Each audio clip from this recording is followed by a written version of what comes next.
Nakibahagi ang Diyos sa politika ng tao, ngunit kinokontrol niya ang kapalaran ng bawat bansa at nasyon.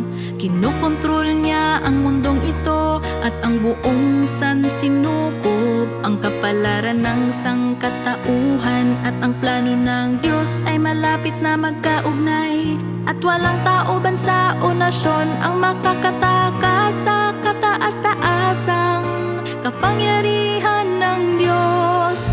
Kung ang tao ay nais na malaman ang kanyang kapalaran, dapat siyang lumapit sa Diyos.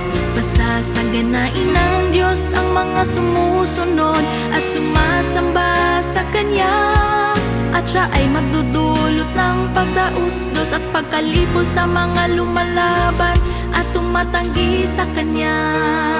Gunitain ang eksena sa Biblia nang minasak ng Diyos ang Sodoma, at isipin din kung paano naging haligi ng asin ang asawa ni Lot. Gunitain kung paano nagsisi at nagtapat ng kanilang mga kasalanan ang mga tao ng Ninive, nasuot ang tela ng sako at ng may abo. Gunitain kung ano ang kinalabasan ng mga Hudyo matapos nilang ipako si Jesus sa krus.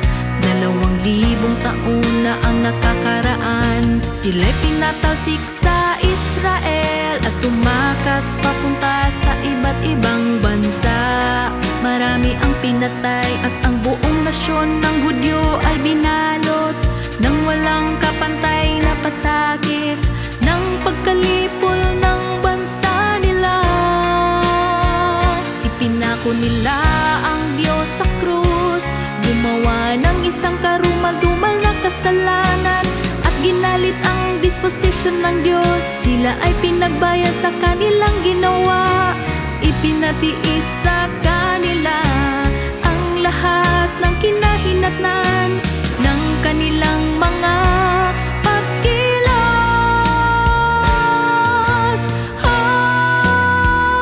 Kinondena nila ang Diyos, itinakwil ang Diyos, at kaya naman iisa lamang ang kanilang naging kapalaran, ang maparusahan ng Diyos. Ito ang mapait na kinahinatnan at kapahamakan na dinulot ng kanilang mga pinuno sa kanilang